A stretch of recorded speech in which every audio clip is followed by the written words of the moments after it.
Does the criminal who's born in poverty have free will to not be a criminal if most of the people in prison came in below the poverty line? Great so there's some question. sociological force Right. operating there So this that, is, that where we are less susceptible to that force. I think that's a great question, analogy. We can then, who we're fortunate enough not to face those same circumstances, who are not incarcerated, can look at these incarcerated people and instead of saying we must keep them away from society, welcome them back. So that's called restorative justice. Yeah, that's and what that's you're a talking free about. will example of the exercise of free will Of society. of society toward individuals who may not have had the options, had the life experience to recover from a bombed joke. I saw an old movie Yeah. where there's a guy who was a junkie.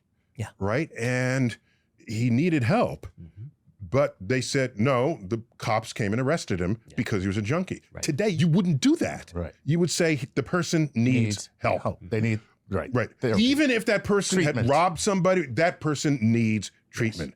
And the people who cannot shake whatever it is that afflicts them tells me that free will cannot be as free as we think it is. Do you remember the shooter in the University of Texas at Austin? I remember that one. Okay? Yeah. There's a movie they made out of it called The Tower, Yeah. where he left a note saying, I just want to kill people. Something must be wrong with my brain.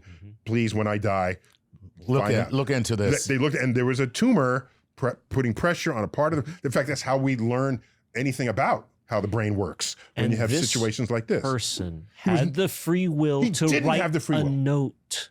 He had the free will to write the note. But so he did not have the will to resist shooting. But that's the line that you were talking about is a partial one. Why isn't that line always in motion as we learn more and more about how the mind It works? is. It is. Okay, so then maybe it's a line of convenience today, but tomorrow we're going to find out, oh my gosh, that person has no real free control over their behavior, over their personality, over their tendencies, over their treatment of others.